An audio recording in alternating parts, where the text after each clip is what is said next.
Hi, guys. Welcome to season 1, episode 1 of the Scripts and Screens podcast. I'm your host, Imani Nicole. And I'm Ashana Robinson. And we are so glad that you guys have decided to tune in today. This is our first episode. Thank you so much already to the people who have followed us on Instagram. We really do appreciate it. We know you guys don't have to do this. Just get into a little bit of how we know each other. Shawnee, you want to tell them how we first met? Yes. So we both attended Hampton University freshman year, QT9. And QT9, yes. We were Moat and Misses with Miss Wilkins, and Imani was across the hall. And I don't even know what prompted me to even go ask her for a waist belt because I did not know her. And I keep trying to rack my brain of why I chose her out of all people to ask for a waist belt. But I went over there to ask her for a waist belt, and she had an attitude, but she gave me one. And then ever since then. And you know, that is like the perfect description of me. Like, I think if people describe me, like, she's going to have an attitude, but she's going to do it. Like, yeah. I think my parents would describe me the same way too. Like, an attitude just comes with me and I don't mean nothing by it. And I feel like, you know, the people that know that about me and accept it, we're still friends. So I mean, now looking back, I did not know you. Like, I probably would have had an attitude too. Cause it's like, why is this random girl asking me for my clothes third day? Like, right. It is like they didn't talk about this in the handbook. Like, when you go to college, there's going to be random people coming and asking to order stuff. Right. But you know what's so weird is that, like, even my sister, she'll borrow my things and I'm irritated. And I'm just like, but I think more of my irritation because of my sister is like, why did you come here just knowing I was going to have something for you, knowing I'm going to have something prepared? Like, come on. There's been times where my sister has worn stuff that I haven't even worn yet. And I'm like, you better be glad I love you. You better be glad I love you. She could be like, why am I catching strays? I'm not even on here. No, literally. Catching strays, we'll get to that. So let's just kind of go into what made us want to do the podcast. So for me, the reason why I want to do the podcast is because I feel like me and you do this all the time anyways. We're always talking about like, oh my gosh, watch this. We watch very similar things. So I was like, oh, this would be perfect to do with Shawnee because this is something that we already do. And then I feel like you kind of bring a different component to it because you are a writer.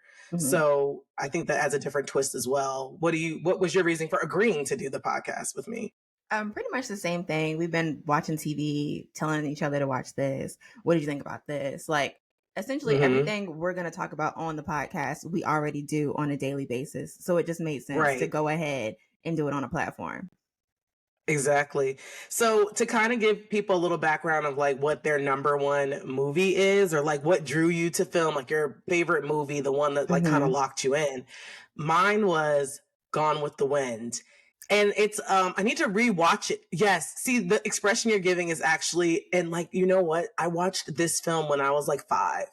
So it's the film that I remember that I watched at 5 years old. And I didn't even grasp the components of like the slavery aspect and things like that. Like the weird racial elements that are in that movie. I didn't pick up on that at 5. But I love that movie. I need to rewatch it, but like that is my classic all-time, all-around favorite is Gone with the Wind. What about you? I don't know if I have like a favorite movie, but like a favorite series that I guess when I became an adult that really hit home, I guess would be 2. Insecure by Issa Rae. I know that's we were adults by the time I watched that, but I felt like it just hit home and it was the first thing to really draw emotion from me because I saw myself on TV. That and The Shy. I just love the way The Shy, especially the first season. I mean, perfection if you ask me. So really 10 out of 10 on the first season. And that's Lena Waithe is behind that show, right? Yep. She generally doesn't make mistakes. Like I can't really think of anything that she's made that I didn't like or I was like, what's going on, Lena? So I'm not shocked about that. All right, getting into our weekly bloopers, the week's blooper. We have a couple today. I'm going to let you start off and talk about our main man and get into that. Yes. So, of course, everybody, if you haven't watched this interview, what are you doing? Because literally everybody and their mama, literally my mama has watched this interview and she's never into all that social media stuff. But the Katt Williams interview and on Club Shay Shay with Shannon Sharp. This is actually the first thing I've ever watched on Club Shay Shay. Not that I'm anything against Shannon, but I just never watched it before. But Katt really ruffled a lot of feathers, and I think it's so funny because he wasn't really doing anything. Like, he just literally was stating facts. And then I guess A thousand people, percent. like, people just felt a certain type of way. Like, what they say, a hit dog gonna holler. Like, they felt like the shoe fit.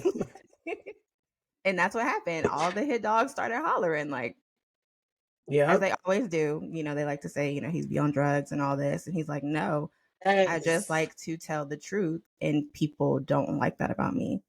And I think that's a typical Virgo uh earth sign thing anyway. 1,000%. Yeah, A we like to thousand clear the percent. air, whether it makes me look bad, you look bad. If that's what happened, that's what happened. So, Right. The truth is the truth. Now, a right. Taurus does care if they look bad. 1,000% we care if we look bad. Hmm. But Tauruses are also so confident in themselves, like that they stand 10 toes Right. down on whatever That's they're the doing. same thing. Right.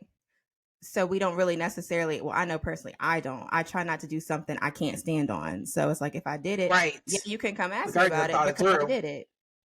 Right, So, yeah, and I'm ready to deliver it, and I'm gonna have right. a comeback because none of us are perfect. So if you want Hmm. to lay out a laundry list, I'll lay out the kitchen list, the chores Right. list. We can both go list for list. Right. But I think you touched on a really good point. 2 points. The first one being that like everyone watched this, including your mom, who Hmm. doesn't even watch this. And that Hmm. kind of reminded me of when the Jordan Woods and Khloe Kardashian thing happened with Tristan Thompson. Hmm. I do not watch the Kardashians. I don't keep up with what they got going on. I never watched not one red tabletop, blue tabletop. I didn't watch not one and still have not till this day. The only one I've ever seen was the one with Jordan Woods Hmm. and Jada Pinkett Smith sitting down and having that conversation. So it's Hmm. crazy to me how this one has like that similar viralness where it's like Hmm. even people who don't know anything about Katt don't know, you may know someone, Kevin Hart, you know what I mean? Like, Right.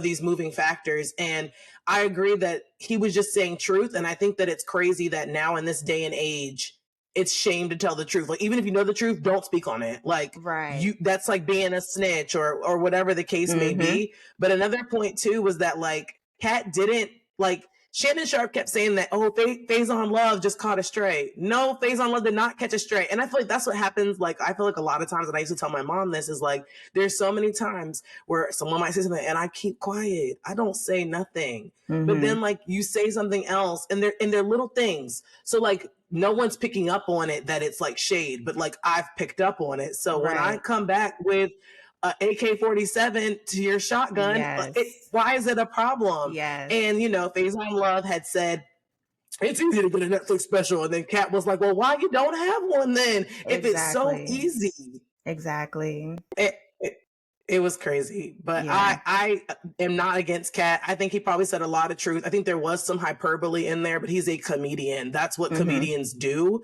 I think that like the things that aren't true are like the minute details, like even the things about when he said he read 3,000 books. I saw Yeah. people I on was Reddit like, "There's like, no way." yeah, I was like, even if it's 365 days a year, 3,000 bucks, How many does that equate to a day? less than 100. But wait, hold on. Oh, I definitely Lord, didn't do that right. look, why my math, y'all, math is not my strong suit if you're listening to Me this. either. Why I did mine and it said 0 point something, and I already knew I needed to flip my numbers. I already knew I needed to flip my Wait, numbers. I hold was on. like, "Oh, Wait, no, that can't he be might not right." be lying about that. Hold on, because Lord, we on here sounding real slow when it come to math. Okay, so We are. 3,000 divided by 365 is 8 books a day. So I mean, I guess it depends on how big they are. If he was Yeah, you're really, right. really skinny books, and if his parents aren't letting him out the house, and all he can do is get up, pray, go to school, and read. Yeah. Hmm. Yeah. But that to me is crazy how, and I think that that's interesting too, is like you could say so much to a person, but they're going to pick the most minute detail that doesn't even matter to make a comment about, like, oh, the whole, I think it's so funny when he talks in that voice, the whole interview is wrong. Right? All because this man said he read 3,000 books. Oh Y'all want to my throw away the whole gosh. interview? Make Yes. it make sense. Like, I oh, now he's think, lying about everything. Come right. on. I think, and I probably shouldn't be recommending this on air, but I definitely think we should go and watch his episode of Atlanta where he won that Emmy. I actually did see snippets of it on. He Hmm. was the alligator man. I had never seen Hmm. it, but yeah, I think it would be good to because I didn't even know till that interview. That's another thing too. I didn't know that Cat Williams had won an Emmy. I didn't know that. I think that Mhm. is so dope. I had no Mhm. clue. No Mhm. clue. I learned a lot about him, like a lot. And like he has a great story. Like Netflix, can we pick that up? Can we make like a Right. behind the scenes Cat Williams Right. docu-series? Something, because he Mhm. deserves it. I think this man deserves his flowers. I also think he's a comedian. So when once again, when people were catching on to those minute details about people talking about how the light skinned women and how Ludacris's wife is beautiful. So you already know he's like, it's, he's being dramatic. He's adding a little flair, a little comedy to it. Right. We all know that Ludacris's wife is a beautiful woman. Like, Mhm. but I ain't seen no interview. Yeah. That's a fact. I haven't seen any interviews. Yeah. And like he just, I don't know, it was really funny because even like one of the highlight lines that I thought was super funny, I don't know if you had one too, was when he was talking about Cedric the Entertainer. And he was like, Cedric has 4 comedy specials and they are not on Netflix or Tubi. I'll say it again, y'all. It is not on Netflix or Tubi. Oh, Lord. But again, that was just another fact. Yes, 1,000%. Just another fact. Very true. I agree with that 1,000%. Was there any other closing things you wanted to say about good old Katt before we move on to our next weekly He, blooper? he had two quotes. The first being, he told Shannon Sharp, "You have an unnecessary alliance to losers, and that's not like you." I think that's very funny. Like, that's the classiest way I've ever heard anybody say you be with bums. Like, I don't know. And then he Like said, you be with clowns. right. And then what did he also say? He said, losers don't get to rewrite history. And I Yeah, yeah, think yeah. He said that, winners cannot allow losers to rewrite history. Yeah, right. yeah, yeah. And I definitely think that is something to speak on because I feel like winners don't have to rewrite history. Because, like, if I'm down bad and I still win, it's like me telling you what I overcame. I don't need to rewrite history because I Right, you can won. see it. Yeah. So yeah, that those two I think were the two main. I mean, he said a whole lot. It's a whole lot. Oh yeah, But he yeah. did. He said a bunch of one-liners that were awesome. Like that Mm-hmm. were just, and that just goes to show that Katt is like, this is why Katt is Katt. This is why he Right. sells out arenas. Why he's able to fund his own tours and go on the road. Because I did Right. see him this past, like in November of Mm-hmm. last year. I did go to the Dark Matter tour and he did great. And he did bring lots of comedians on the road who were extremely funny. Like Mm-hmm. very funny. Like it was a good show. Even the openers, like, sometimes when you go to a show, especially rap concerts, Oh who, yeah. Lord, y'all bring anybody on that stage. Mm-hmm. Anybody. And you literally be counting down like, okay, we done did 2 people, we done did 3 people. Now you like 4. You like, come on, bring Right. Young Nudie out. We tired of this. So Right. I definitely can appreciate a show where like they don't just put filler and buffer, or they just trying to put their cousin on, or whatever the case may be. These are Mm-hmm. actually legitly talented people. Right. Okay, moving on to the Gypsy Rose Blanchard interview. She did 2 of them. She did one with The View and Mm-hmm. then one with Good Morning America. A little Mm-hmm. background about Gypsy is she just got out from a 9-year prison sentence Mm-hmm. for conspiring with her boyfriend at the time, Nathan Goodjohn. I don't know how to say his name, but Mm-hmm. basically she conspired with him to kill her own mother. He is currently still in jail or prison because, like, when it gets to be a certain amount of time, it's prison, and he's in there for life. So basically, what happened was the reason why she had killed her mother was because her mom had Munchausen syndrome. Do you know what Munchausen is? Have you ever heard that term before? Yeah, it's like when you pretend like you're sick or your child is sick to try to get attention from other people. Yes, basically, yeah. Like the intention is you want people to feel sorry for you. So her mother had Munchausen syndrome, and then Gypsy had Munchausen by proxy, which has now been renamed to fictitious disorder. So basically, her mom had her in wheelchair bound. Her mom had her undergo numerous surgeries. She was thought to have had leukemia. Like it's just this whole list of things. And like you see these pictures, and her hair is shaved. And I'm just like trying to think as like a human, the mental capacity one could have. I'm not saying that like it's justified, but she did like kind of say on the Good Morning America, like for her situation to be a cautionary tale. Like, if there are people going out like that are experiencing this out there, you're not alone, but don't kill your mom was essentially the context. And then when Right. you go to the view kind of had a different tone, a different switch up, where Joy Bear was like, don't be sorry. and they had to remind her, like, Joy, hold on now. Murder is wrong. Like, and she had to remember that. So do you think that there's ever a time when like murder is justified? Definitely. I think it is a gray area when it comes to that. I don't think it's just black and white. In Gypsy's case, I feel like no one really can tell her what is wrong because we weren't there in her shoes. Right. Because A I thousand don't percent. know what I would have done. Like, Lord, I love my mama, but I might have killed my mama sooner. Like, I don't know.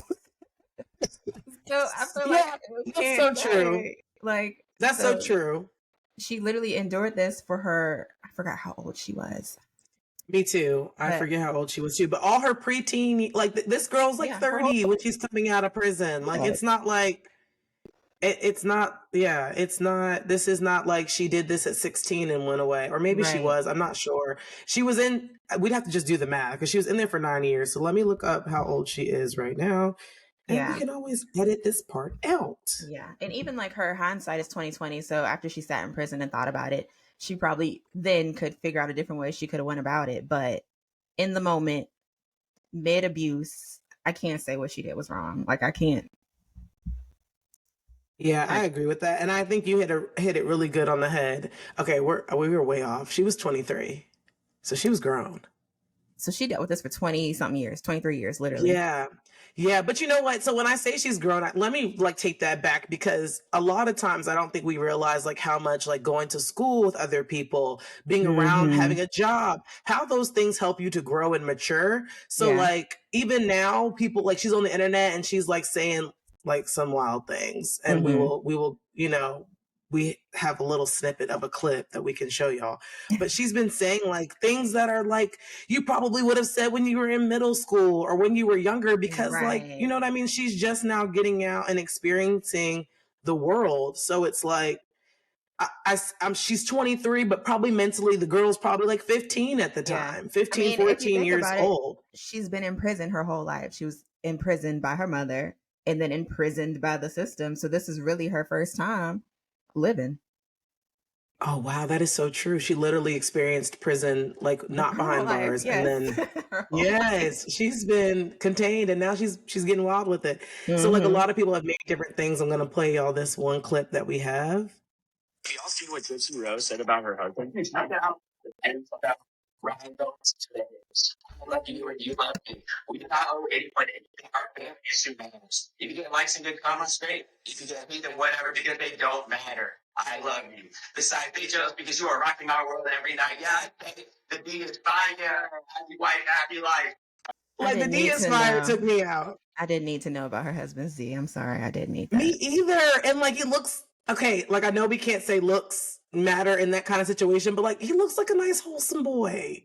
Heaps. Like, and the way he said, like, I don't know if you heard about how they met, but basically, him and a friend, the friend, they had watched Tiger King, and then like he had watched like a couple of the Lifetime or one of the movies that was about her situation. Like, of course, there's the one on Hulu with Joey King. Mm-hmm. There's like a Mommy Dearest on Lifetime. So basically, the husband was like, "Oh, let's write a thing. Like let's send notes to Gypsy and then you send a note to Tiger King."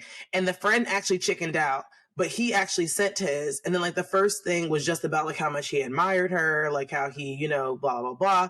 Then he was like, it's a shame that some people know everything about you and you know nothing Mm-hmm. about anybody else. Then the second page Mm. was like all about him and like him telling about himself, his secrets, yeah, and it had Mm-hmm. Gypsy in a whirlwind. She fell in What? love. They got married while she was in prison and everything. So to hear like the D is fire is just a little bit crazy. Yeah. But also, and I'm not trying to down her husband's D, but I, I'm sure this is not. I'm sure that Gypsy doesn't have hella bodies. You know what I mean? So Yeah. her Yeah. experience is as contained as that prison cell, and that's not a bad thing. That's not a bad thing at all. I think that's great. I think that's awesome. And Mm-hmm. if the D is fire, the D is fire, and I'm happy for her. Like I'm Yes. happy for her. Oh, I'm happy for Gypsy. her. I miss Gypsy. And then finally, our last weekly blooper taps into the infamous Jeffrey Epstein. more court documents were released, and allegedly there are another 60 that still they have to go through. And on that list were some crazy names that, shocked me. Donald Trump, Bill Clinton, Naomi Campbell threw me off. I was completely Leonardo like, what is Naomi DiCaprio. doing? Yes, Leonardo was on there. And people were saying that they're not shocked because Leonardo likes younger women, which, because he did date Gigi Hadid. But like, I don't have anything against, I mean, I do think sometimes when the age gaps get to be like 25 and 36 years, it's a little interesting. But I also can't speak to it because I think the biggest age gap I've ever had while dating was I had a boyfriend that was 12 years my senior, but that's like the oldest I've ever done. And I can't really speak to the huge age gaps, but Leonardo does tend to go for women that are significantly younger than him. But we will see what goes on with that. But right now they're just still going through court documents, and Bill was out there, Donald was out there. That those names are, not Crazy. shocking. Not shocking to me on no. that. We're going to be discussing the weekend watch list. So this past weekend, we did one series and two movies. The two movies that we did were Foe, which is on Amazon Prime. Yep. We did Leave the World Behind, which is now on Netflix. And lastly, we did the series Murder at the End of the World, which is now on Hulu streaming. So basically what we're going to do, guys, we're going to drop a list for you guys. It's typically going to be dropped on Monday would be our goal. So that way you have the week and weekend to kind of watch. Or we're going to, I guess, kind of do the Friday before the episode. So you have the weekend and the week to watch. We're working out those dynamics. So if you see it on Monday, you see it on Friday, just, that's what you need to be watching. Just know that that's what you need to watch. And then we're going to get on here and kind of discuss the themes or the interesting components about the cinema or TV that we saw. So jumping into the first one with Foe, to give a little background, I'm going to read what Foe is about. For Foe, it says Hannon Jr.'s quiet life is thrown into turmoil when an uninvited stranger shows up at their door with a startling proposal. So the two people that are in this movie, it's actually a movie that takes place with three characters and in the same place the whole time, which is, I think anytime a director or they decide or writers decide to do this, it is very hard to produce good film like this because our brains, we have a lot of ADHD. We need something constantly going on, constantly switch and pace. And this one didn't have that, which is not a problem. So I will go ahead and say that now. So the two main characters are Paul Mescal, who plays Junior, and then Sarah Weiss Ronan, who plays Henrietta, and then Aaron Pierre, who plays Terrence. So the kind of get the background is Sarah Weiss is the wife of, or Henrietta, who's played by Sarah Weiss, is the wife of Paul Mescal, who plays Junior. And Aaron Pierre, who is Terrence, basically comes on behalf of the government to basically tell Junior, you've made the short list. And he immediately is looking at his wife, who's like, did you sign us up for some shit? And like, she's like, no. And he's like, I got to check because you do that sometimes. And basically, he doesn't really have a choice in the matter. And they basically are like, hey, we're going to make sure that like your wife is good while you're gone. We're going to put literally a replica of you, living tissue, everything, like it bleeds, it feels it, the whole nine. So that way, like she's not by herself, because once again, they do live on this farmland, which is isolated. There's no neighbors. I mean, there's neighbors, but you have to probably go a few miles to see the neighbors. So I kind of want to discuss the themes that were in Foe, and I'm going to start with the pacing of the movie. So the pacing for me was a little bit of a slow burn when I watched it the first time. So when I watched it the first time, I thought that it was very slow. I kind of was a little bit confused, and I looked up like, okay, what was Foe all about? And then after I looked it up and I was so astonished, I went and watched it the second time, and I absolutely loved it the second time. And it didn't seem slow to me. I don't know if because my senses were more on alert, but it didn't seem slow the second time I watched it. What would you say about the pace? I agree. It was definitely slow. What I found interesting about it was most of the time when you're hit with a twist, it's like towards the end, but I feel like it was slow and then it's like twist, not necessarily midway, but like closer to midway than it was the end. But once the twist hit, then it wasn't slow anymore. But like leading up to the twist, yeah, very slow. Yes, I thought so too. And I noticed a lot of movies are doing that. You guys will see our next weekend's watch list, which we've added Saltburn on there. I feel like they did a similar thing where like it's kind of dragging and then boom, then I gotta rewind and go back and Mm-hmm. restart and I'm like more engaged, more in tune with the movie. Mm-hmm. So moving on to the role of relationships in the storyline. Mm-hmm. And how they contribute to the central theme of the movie. I feel like you have two people who are like very different. Like you have Junior who is content. Yes. And then you have Henrietta who is completely opposite. Like she wants to see the world. She thinks there are things that she's missing out on where Junior believes, no, there's nothing missing. I love our little life that we have here. So there's always this conflict of him wanting more and her being content with less. And I think that does happen a lot in relationships. I feel like for me in my experiences, I feel like I have always had a little bit of bigger dreams than like the people that I have dated. And even with my friends, like there's always like more of my friends that have gone and gotten their master's degree, or they're constantly like trying to better themselves, where I do see sometimes my guy friends kind of get complacent, or they are like, okay, they may do it at like a different rate. So I think that like they really they didn't expose, but they really tapped into that theme very well in this movie, where you are seeing just how different these two characters are, but they're married. So they have this vow, but then it's also like where I think that Henrietta, she always had this in her.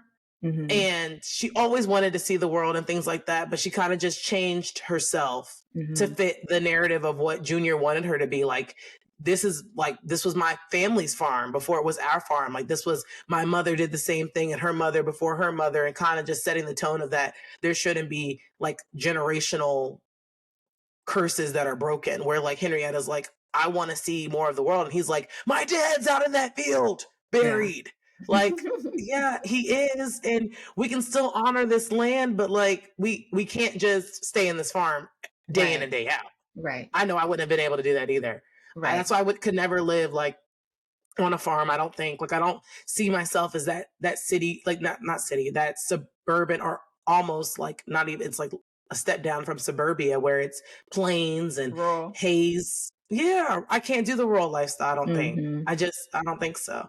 And I bet if there's a study about like marriages, I mean, I could be wrong, but I just feel like if you don't have kids, you're living in a rural area, you have no neighbors, and it's just you and your husband every day. Yeah. Oh, we're going to clash. We're going to have issues because like, what can I do besides go tend to the chickens and go yurt the cow for milk? I don't even think it's called yurting, but whatever. You know what I mean? Like, I don't know what else there is to do. Was there any kind of relationship standpoints that you saw or wanted to talk about with Junior and Henrietta? Yes. For one, I think the issue started when they got married straight out of high school. I mean, I'm not married, but I know myself, Ashana, 18-year-old Ashana and 29-year-old Ashana, I could not imagine being married. I think people need to grow and find themselves before they find their partner. That's just what I personally believe. So I think straight from high school and then on this farm together, again, secluded, just the two of them. I think when they started to grow, if they would have grown separately, they might have realized that they weren't a good fit. But since they didn't have that opportunity, they kind of just were stuck. They both kind of, I guess, felt stuck, which Junior seemed like he was fine with it. But Henrietta was like, I think it also shows how people get complacent in their relationship, because she literally fell in love with Junior, the AI Junior again, which is literally the same man that she was with. But he was looking at her with fresh eyes because he hadn't actually been with her for all those years like the real Junior was. So, yeah, I think just complacency. I know a lot of people that they think just because they've been with someone for so long, they don't want to leave, or they don't think they can do better, and they really can't. In the end, you see Henrietta do what she told Terrence. Sometimes I just leave notes and they're blank. I put his name on it and it's blank. And I think it's so crazy because I think Junior would see those notes, not even pay them any attention. But that last note, he thought it was going to have a whole explanation, left it blank again. Like, you still don't get it.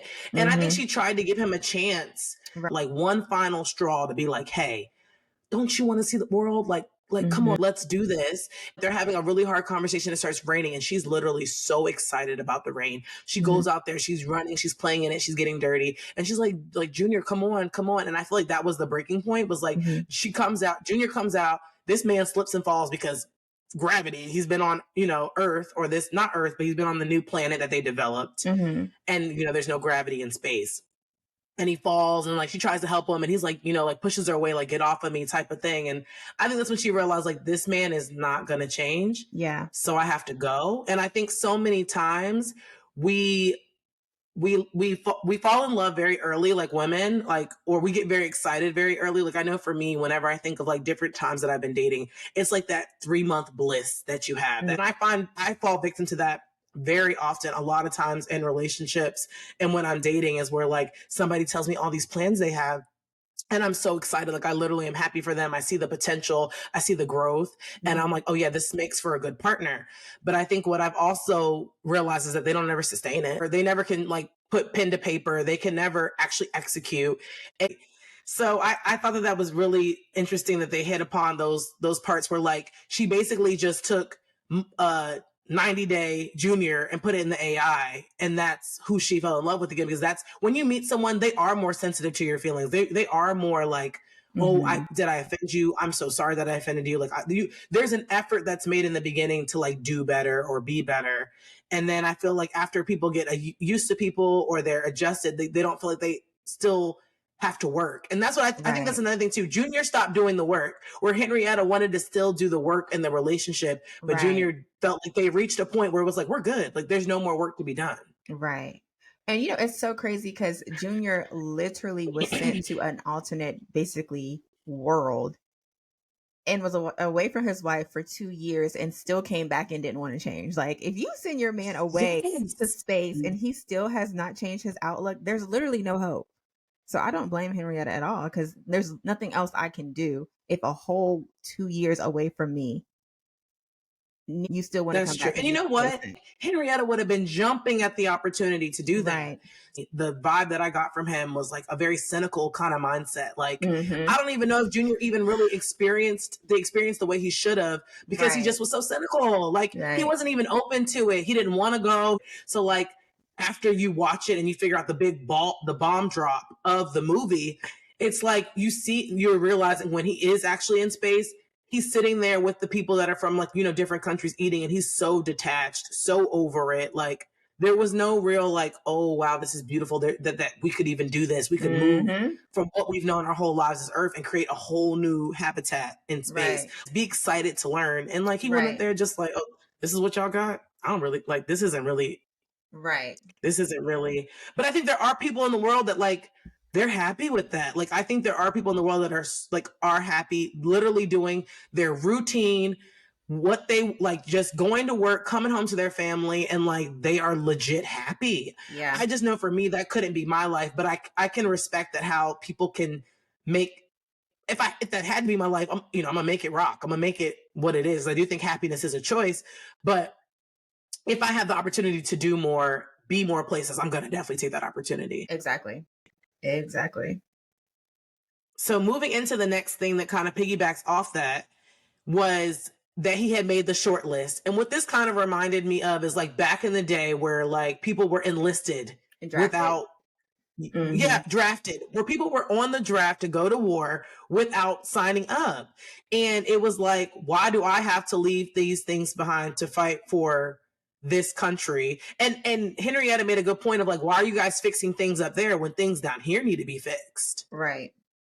Like, you guys are putting all this money, the government is funding it and backing it, all these things that are in space versus tending to what's still habitable here on Earth. Mm-hmm. Once AI gets into the picture, I think they kind of made it seem like AI and like not having free will are synonymous. Like, once AI is able to really do the things that we needed to do, we kind of lose a say so. We lose those constitutional rights that we Right. currently have. It's like we Right. get back to those of that control narrative Mm-hmm. of like, this is what it's going to be, because they literally had no choice. Like, the government try to make it cute. Like, when they're like, oh, like, don't look at it like that. Like, we don't want you to look at it. Like, I don't want to say you have to go. Like, Terrence was like really trying to do his PR thing of Right. keeping it very clean cut. but it was like, no, you have to go. Like Yeah. you literally have to go. So for those who have not seen the movie, this is like your little disclaimer to like maybe fast forward a little bit, because we are going to kind of talk about the big bomb drop of this movie.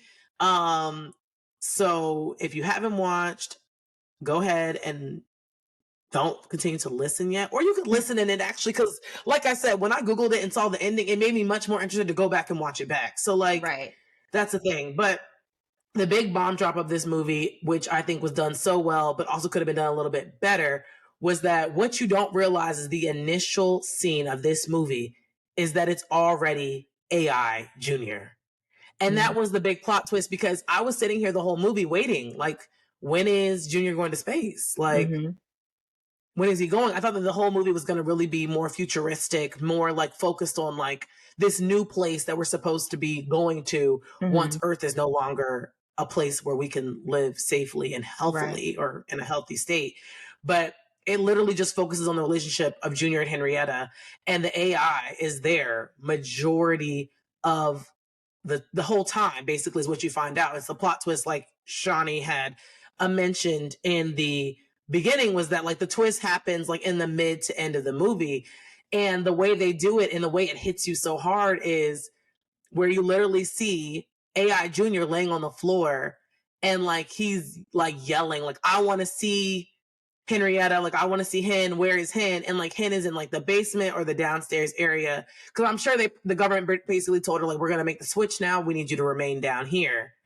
And she couldn't like she literally loved this, even though with a robot, to her it wasn't, like her feelings were real. So when she hears him yelling, she literally runs up the steps, y'all, runs past her real husband and goes over to the AI form of her husband and is like, I love you. She basically tells the government, this can't be forgiven, you guys are going to hell for this. And like she's literally screaming, and her husband is so confused, because for him, this is a robot. Like, why are you tripping out over a robot? Right. Like, he literally is so confused. Like, what is really going on? Like, you are really tripping out over a robot right now.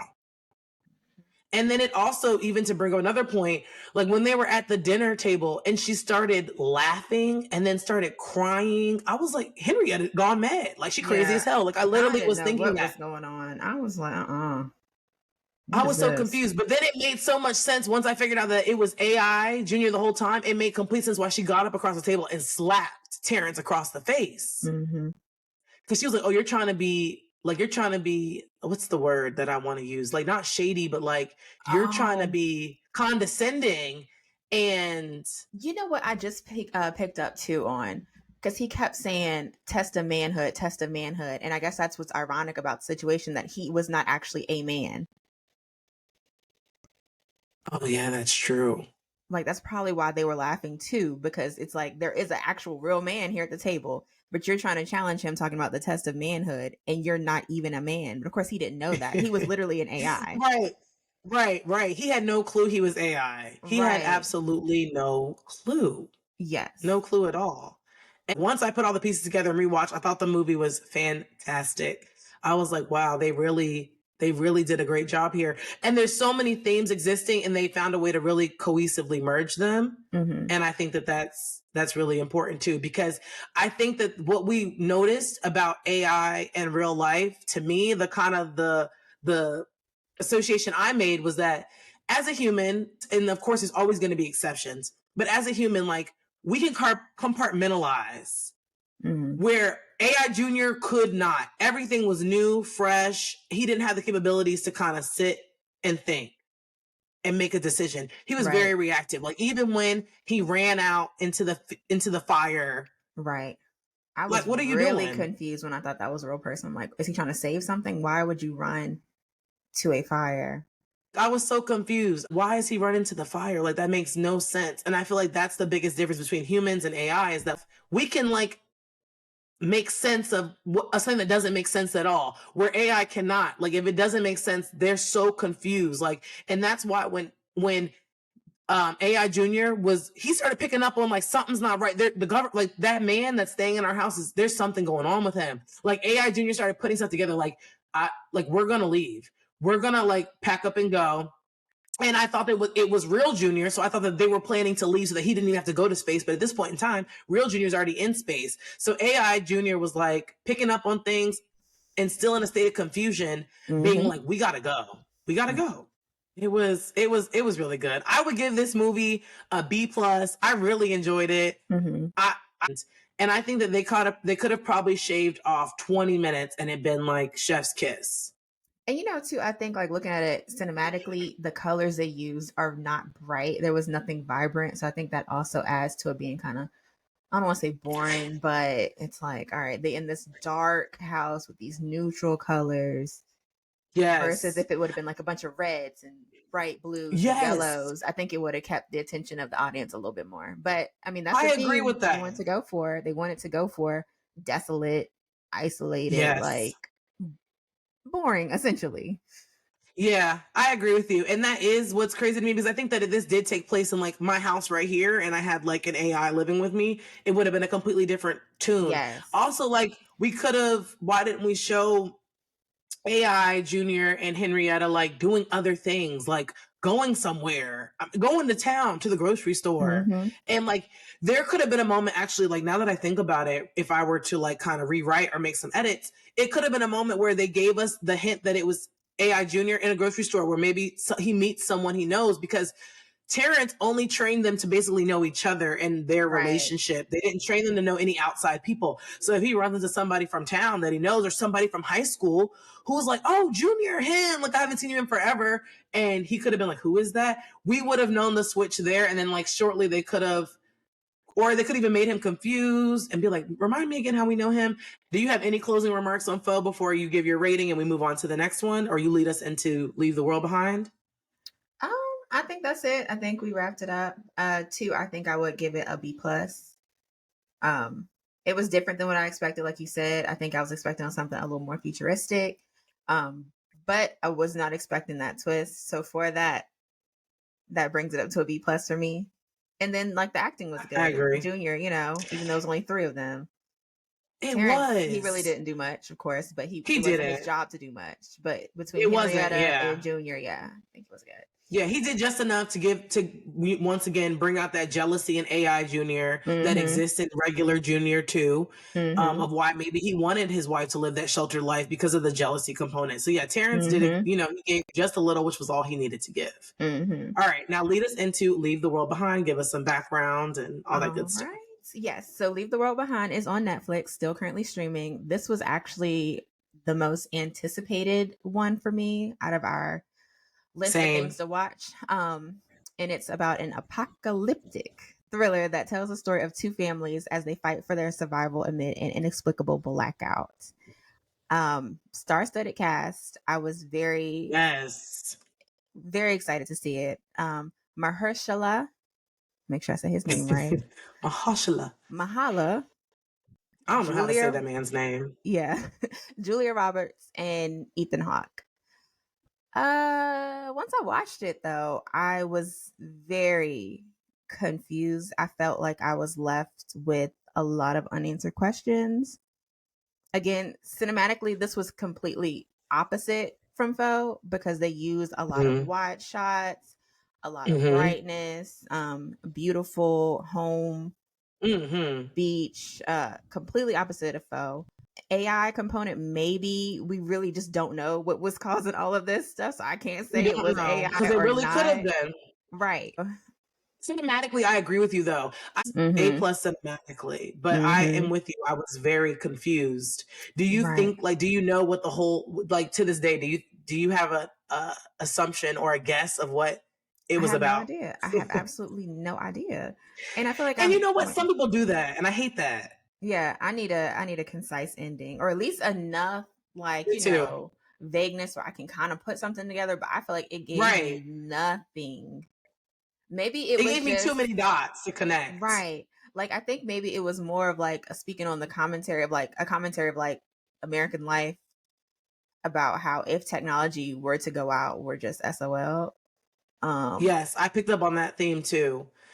Is that like we're nothing without these. You hand Yeah. me a map, I don't know what I'm doing. I don't know anything about latitude, longitude, but I think it also touched on so many other different themes too, like with the papers flying on the car and it being in like Arabic. So like, oh, it's the Middle Easterns doing this, and then like the Mm-hmm. guy that to me kind of stood for like the Trumpers, who was at his Yes. house, like holding the Doomsday gun, saying preppers. "Doomsday Prepper, Bunks Day Yes. Creator." He was like the same thing. No, it's the Russians. The same thing happened, or the Koreans. Same thing happened in Cali, but it was in Korean, or whatever it was. So Mm-hmm. I think the whole thing was like, ultimately, if things were to go to hell, we're going to all turn on each other. Mm-hmm. And you saw that with the two holding the guns up to each other, and they're literally bartering for money for antibiotics. But in reality, money probably isn't going to be worth a damn if the whole world goes to Mm-hmm. crap. Which, yeah, now that I think about it, I think it really just, I don't even think it really had a point. I think it was just social commentary of like the Trumper. Of course, the two main enemies are going to be Korea and the Middle East. That's how it is in Right. real life. Exactly. No, we're going to barter. I don't want to help you. Like, it really is just speaking on Americans, like as we are today. So maybe it wasn't supposed to have a point. It just wanted to basically Yeah. open our eyes to how we are as people. I don't know. I think But you might be right. And that point went like this, right over my damn head, because that is not what I was so confused watching it. Like literally as it, the way it had that crazy ending, which we'll get into, I thought it was just starting to heat up. Like when we're going and yeah. bartering for antibiotics, I'm thinking we're going to go to a camp where there's going to be doctors. Mhm. We're going to figure out what is going on, who's actually doing this. Because I Mhm. also thought, that possibly when you say the AI component, that I could see that too. Like if someone, because they mentioned something about, this happened years ago where the Philippines hacked and they had a link and people clicked Mhm. on it, because it was like, what if someone did hack the server and they're like putting stuff on your TV where we usually see this is a test, but like it put like, this is not a test, this is a national emergency. Right. And if you hack everything that's running on a system, it's easy. And then like you hear Mhm. like these gunshots while like they were away from the city, but you hear like these gunshots, and I just automatically assume that it's like touching on things that have happened in the world. People shooting people in a grocery store. Like Mhm. humans don't handle fear and unknown very well. Mhm. Like we just don't handle those two things very well at all. We need to know what's going on when it comes to things like that. Yep. But yeah, I think when I did look it up, one of the main themes they were talking about was seeking comfort in a time of chaos. When they were talking about Rosie, the little Yes, the girl, daughter. she was so pressed to watch Friends, and that's all she had on her mind. And her determination to watch that last episode literally had her be the only one to make it to the bunker and to probably be safe when the No, world blows literally. up or whatever they got going on. Of course, we don't know. But Yeah, she sis was having sought Swedish out, fish. yes, she sought out that Friends episode and ended up in a safe bunker, and everybody else is just out there looking for her, losing their mind. Can you imagine doing that? Can you imagine your daughter doing that to you and having your mind wander? Like Rosie pissed me off. Rosie needs a belt to her butt, Mm-hmm. a timeout, something. Because I know Mm-hmm. some of us don't believe in spare the rod, spoil the child. But some people don't believe that you should hit your children or Right. discipline them. Which to each their own. Right. But she needs a timeout, the iPad to be taken. I don't know, because what makes you think in your right mind that you can just leave the house when and like Rosie to me is not 4 or 5. Like this girl is probably like 7 or 8 or maybe 9. Like Mm-hmm. you can't just leave the house, and that there's something going on. And we know, like I've had that moment as a kid where you see your parents like in the kitchen and you don't really know what's going on. Like even like when 9/11 happened, like I had gotten early dismissal. I had no clue like what had Mm-hmm. happened. Right. So clear even to this day of like you just kept one after another. Kids were getting dismissed, early dismissal, early dismissal, early Mm-hmm. dismissal.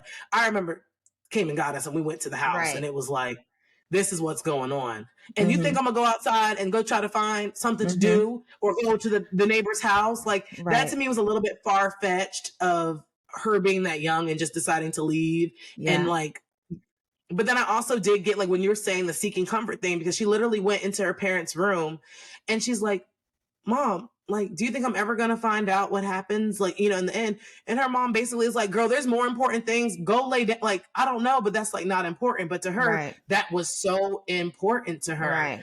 And I feel like maybe the mom could have been more sensitive at that point. But at the same time, like, she's juggling so much. People that have just come into our home, we don't know who they are. I'm trying to protect Right. y'all. Right. There's other things going on that I don't like. So as a parent, that you're not going to always respond to every situation the way you should. Right. But Rosie But did say that Rosie's, one quote in the bed where she told that joke about the guy waiting on God to give them, to help them. Like, I think she said like a sailboat came. No. I think God put on the yes. radio. They ignored it. A sailboat came. They ignored it. And then they got to heaven and asked God. And God was like, I sent you help. And then she did say, I'm tired of waiting. So I think maybe at that point she was like, well, the world is going to shit. Let me just, Yeah.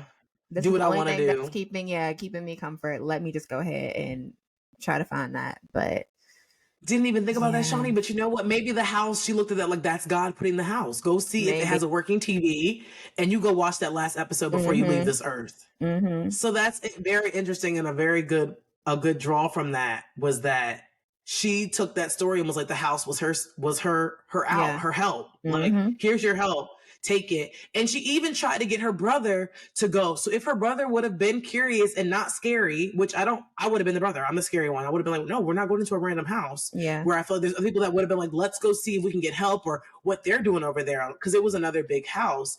Cause she asked her brother, like, let's go over there. And he was like, no, Rose, like, we're not going there. Mm-hmm. And they just keep walking in the woods together.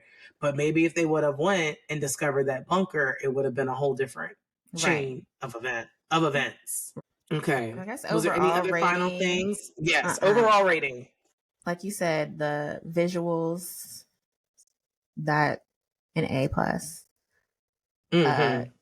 Casting, an A plus. Yes. Again, I think I don't want to rate it bad because it just wasn't what I expected. And also because I'm confused. But I think if they were like poking fun at Americans, maybe I can rate it a little differently than versus like trying to tell me a story. Yes. I'm gonna just give it a C, a safe C. I'm right there with you. Mm-hmm. It's a C. And if it wasn't cinematically amazing, it wouldn't have made that.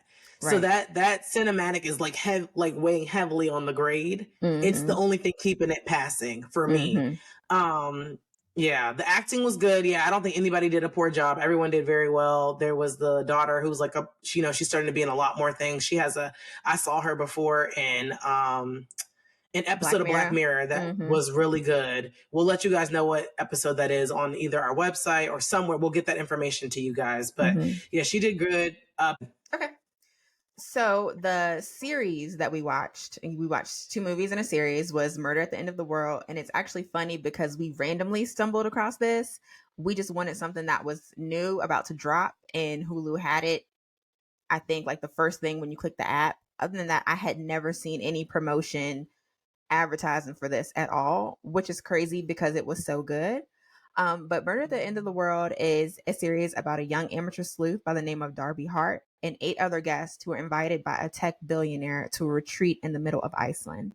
When one of the guests dies in the first night, Darby must prove that it was indeed a murder and find the killer before he strikes again. Really love this. Really love this. Yeah, it was My really good. favorite character was the one that died. I don't want to say he was in there least because he was in every episode because they did kind of like a past present flip flop. So he was Mm-hmm. there, um, but like he literally died the first episode. What's his name? I had it pulled up. Bill. Bill, yes, Bill, played by Harris Dickinson, who is a UK actor, and you know the UK actors for some reason they just eat up the American accent. Like you can't tell that they are not from America until they do an outside interview or you look them up, and it's like, oh, you from East London? And Darby Hart, Emma Corrin. Also, Lee is Britt Marling, and she actually was a creator of the show. And I know she was. A lot of people compared the show to another show called The OA, which she also created and was a lead character. Um, Overall, this had a big plot twist. I like the fact that the first episode it introduced me to everybody I need to know. I think that's Mm-hmm. excellent.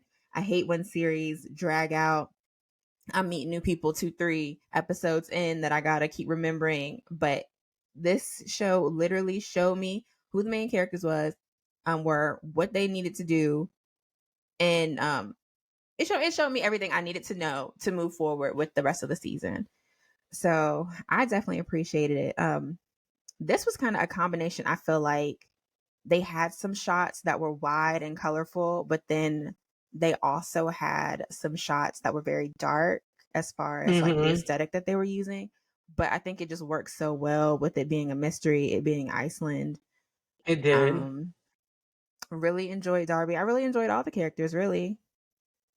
Yes, Bill and Darby were my favorites too. Mm-hmm. I love Bill's probably the top ultimate favorite. Yes.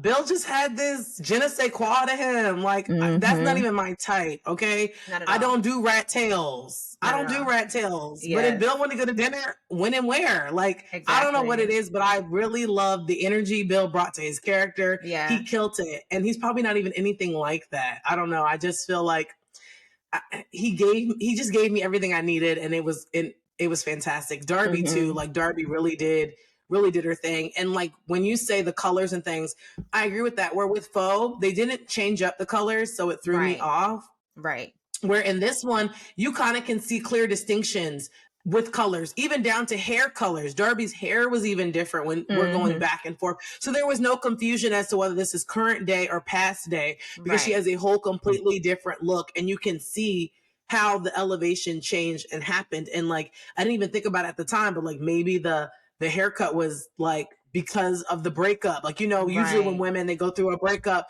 they cut all their hair off, they do a new color. Mm-hmm. So like they did a great job with like being obvious, but also like not giving it all away. Right. Like I was able to like follow and still have, and they would even like start back, go forward, go back. Like they were all over the place, but it was such organized chaos. It was done very, very well. Very, very well. It really was. It was such organized chaos. Oh, let me Such mention organized this. chaos. I should have mentioned it earlier, but in this retreat, the tech billionaire's name was Andy. He has this AI he calls Ray. AI has been a big theme, and it seems like it's going to continue to be a big theme in a lot of things that we watch. 1,000%. But AI is like this souped up Siri. Literally, the AI controls the entire resort. Like I could walk in the resort and it'd be like, "Oh, Ashana, you're cold. You need to take a bath. You need to turn this up." Like Yes. it was some top-notch technology, even down to the fact that it was like almost a babysitter for the tech billionaire son, Azumer, which leads to a lot of problems at the end. But yeah, it was just some amazing tech that really, it was a character outside of characters. Like you don't really look at it as a character until the end. You realize like they're technically a character because of how their role influences everybody else that's there. But you don't even realize how big of a character it is till the end, which they did perfectly. Like, I'm not once did my mind even, think of that. So like when you were watching, who did you think the killer was?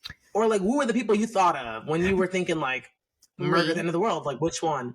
Andy was weird. I don't know. I kind of went back and forth whether he was the killer, but I'm like, why would he kill? Because it's really only hurting himself if he's killing these people, even if they are his competition. Then it was his wife, Lee, especially when I found out that she had the baby with Bill, Darby's right. That was a plot twist. Watch. This sounds like it's a lot of love triangle stuff, but it's not. They all work together separately. But yeah, Lee probably was my number one the whole time because she was just weird. And then she had the the passports, and she was like, yes, I don't know, it was adding up like, oh, it's Lee. Yeah, she was giving, I got something to hide, which she did. She had an abusive husband. Yeah, she did escape, but it was giving like, I might be a killer. Yes, I thought it was Lee. Lee was my number one suspect. I'm like, oh yeah, it's Lee. It's Lee all day long.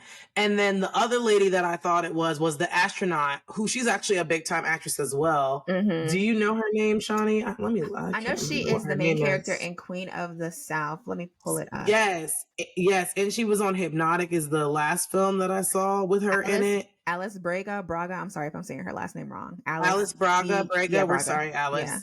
I thought it was Alice Braga, who is played by Diana Cruz in the show. That's her name, but she's the astronaut because I didn't really remember a lot of people's names. I just kind of remembered the things about them, like what their job was how I kind of identified because there was the black guy who was the filmmaker. I don't even remember his name in the actual show, but I just remember them by their occupation. So she was the astronaut. Mm-hmm. So like I thought it was her because like she was like siding with Andy. So part of me did think that maybe her and Andy were working together, but like she was Andy's like doing getting her hands dirty. Right. So I thought that it was her. And then especially when she was like, come with me, like, let's go, investigate. And they're putting on these suits and they're going out into like negative freezing cold weather. And then she's on ice and Darby's kind of trying to tell her how to drive. And she does the opposite. Who is going to press on the accelerator in the snow? I don't give a damn if you have a Jeep Cherokee. Like, them tires, you're going to slide. They're in Iceland. Right. Iceland is cold. So she literally is like driving super fast. They end up crashing. So I'm like, oh yeah, she's the killer. Like she's trying to kill Darby. And the fact that like she survived the crash. And then even when she was about to, and I thought they were trying to take like the scent off her when she was wearing the thing and they couldn't get it off.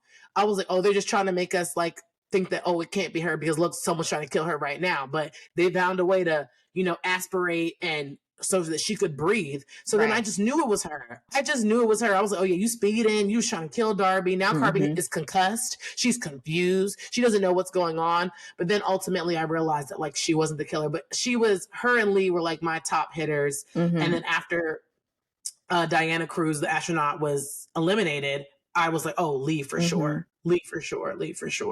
And it ended up. That woman's name was Sean Cruz.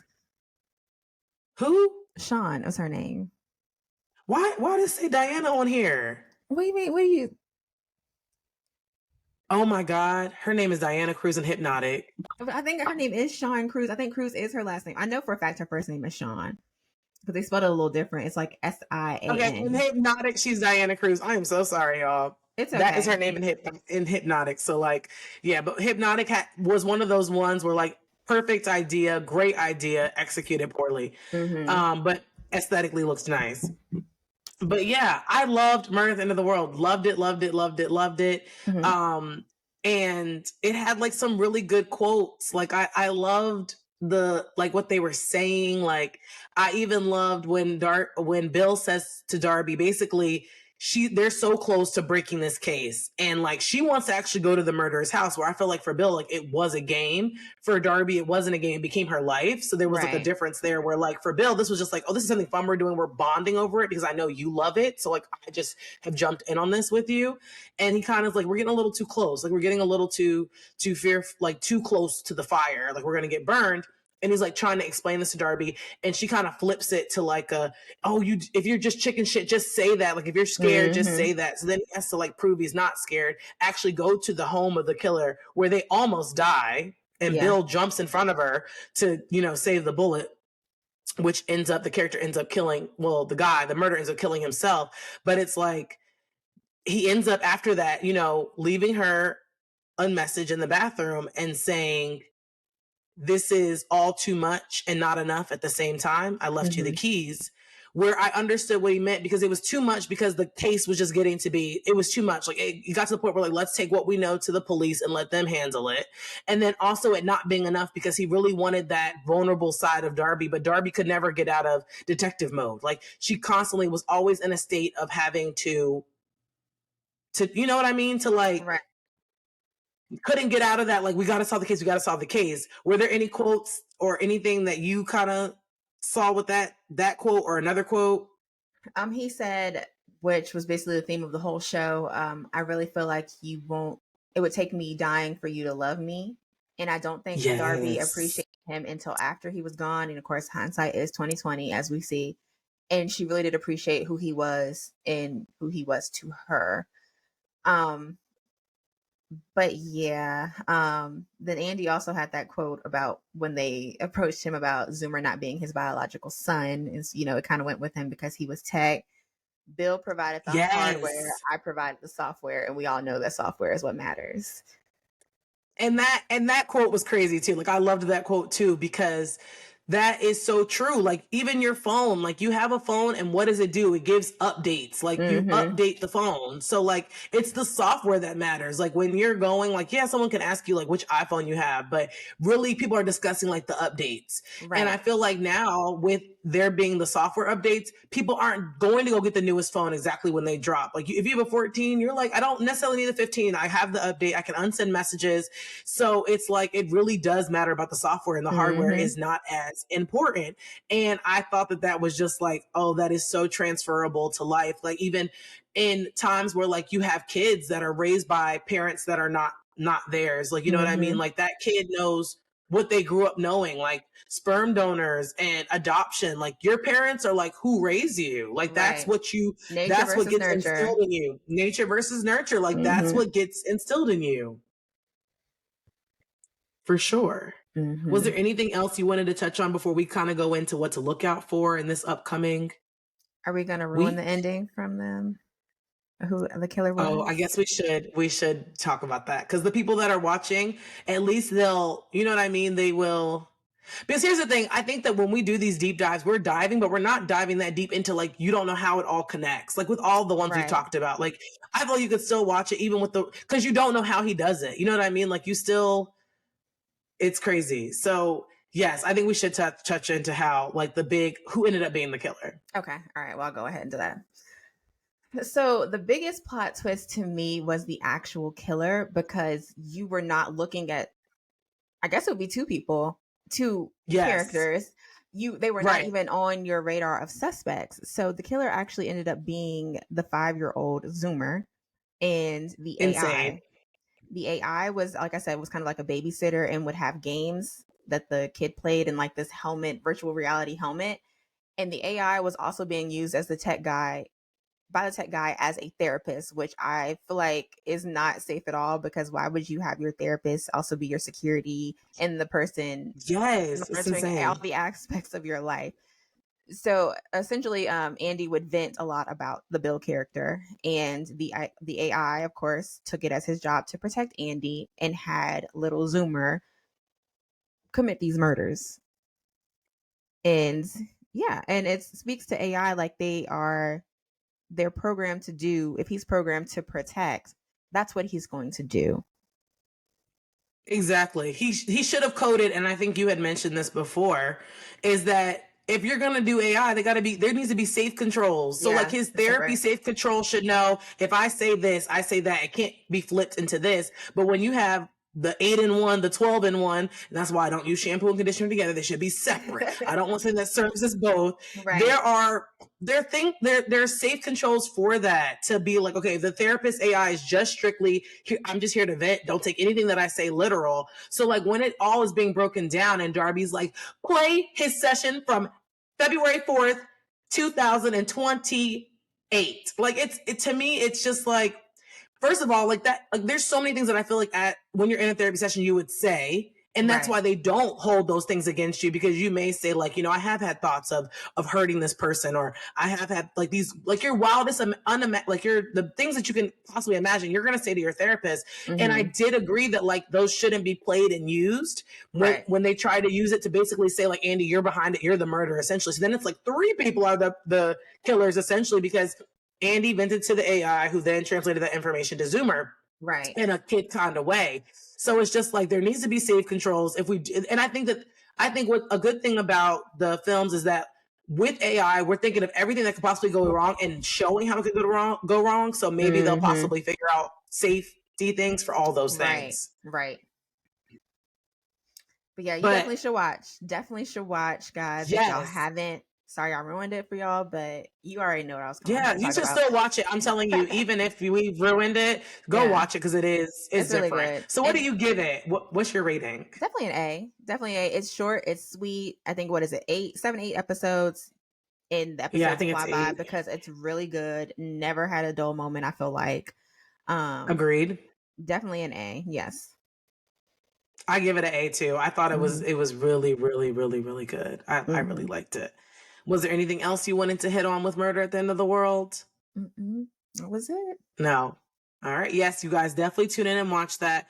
And then also we will be doing like they won't be every episode, but we're going to be doing a watch your shelf component, which is where we talk about book adaptations that are turned into movies. And this month's book is Fool Me Once by Harlan Coben. So make sure you guys read that. For those who don't want to read, that's completely fine too. The show or series is on Netflix. So you can just start watching. I haven't even started the book. So you guys, if you haven't started and this comes out when it comes out on Thursday, you guys have time, start. I'm going on a flight this weekend, so I plan on reading all throughout the flight and catching up. So then that way I do want us to start watching the show so we can do like a halfway through the book, halfway through the series kind of analysis. And then ultimately that last episode will be the ultimate comparisons. Right. So yes, you guys, Fool Me Once, get your books. It's also on Netflix. And then we'll be talking about the themes and things with that. Is there anything else upcoming, Shani, that you wanted to tell us about or to keep an eye out? I know Clarence comes out on Friday, which I'm very, very excited. And I just realized that Tiana, I always say her name wrong. She's playing Mary Magdalene. I didn't even realize that in the movie. Oh, I didn't realize that either. Yes. I mean, they all have a star-studded cast, but I didn't even realize she was in it as well. To add, I didn't either. I don't think I've seen her in the commercials. I mean, the trailer. Yeah, I'll send you a trailer with her in it. Okay. Yeah. But yeah, also, you guys, you can catch the trailers on our Instagram. We have posted trailers of everything that we discussed today, like the trailers of those movies and series, so that you guys can see that. And was there anything else you want to touch on with Clarence? That I'm gonna be seeing. Nothing. That's it. I need to see that too. I got to look at when I'm going to watch that. Maybe Monday when I come back, I will go and see that too, so that we can talk about it. Not necessarily right then to give people some time to watch, but like the next month, let people watch their January films and then we'll watch it. Now, another one that I want to ask you about, if you plan on seeing it, is they are redoing Mean Girls. Do you plan on watching? I hate remakes. I really hate remakes. I do too. I haven't seen a good one yet. Good Burger 2, trash. Haunted Mansion, trash. I think if they would have made it more like the girls were the daughters of the original cast, I'd be way more excited to see it.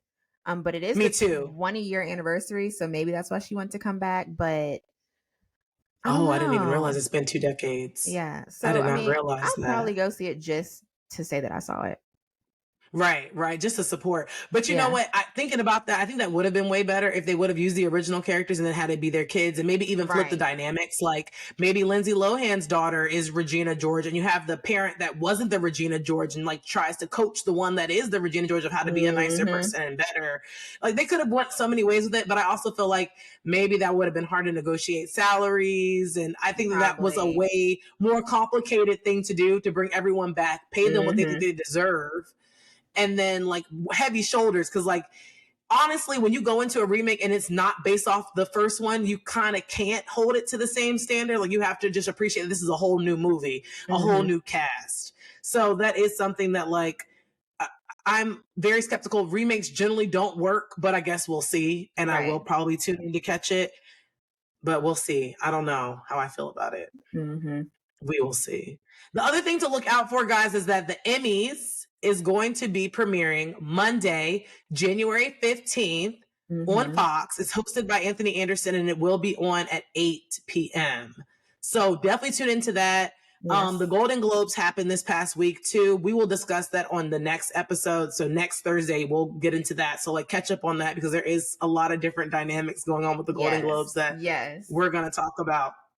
But other than that, guys, please continue to follow, share with your friends. And we want to hear your guys' opinions too. If there's a movie or a series that you guys just love or that's coming out that you want us, please comment on the page. Like we're interactive. We will talk to you guys. Let us know, DM us, whatever. Let us know what you want to read, what you want to see. We're completely open to that. And we're like, we're in the baby stages. You guys are growing with us. So all people that are following us right now, thank you so much because we're growing. We're learning. This is our first time doing this.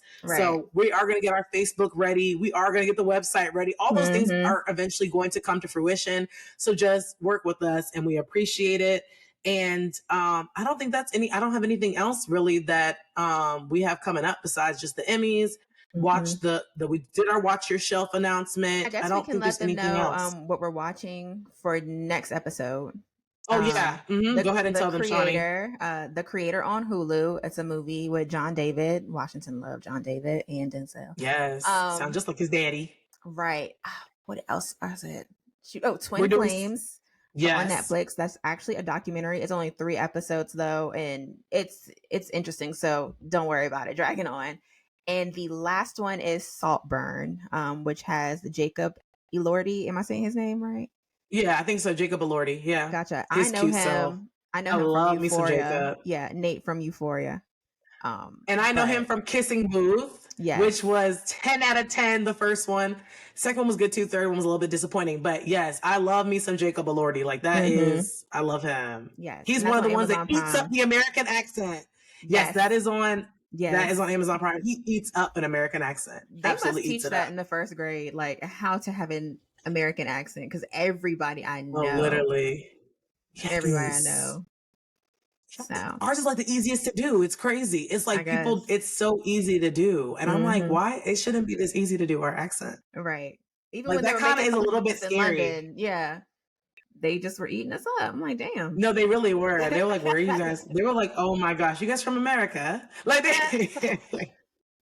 they really were eating us Right. up.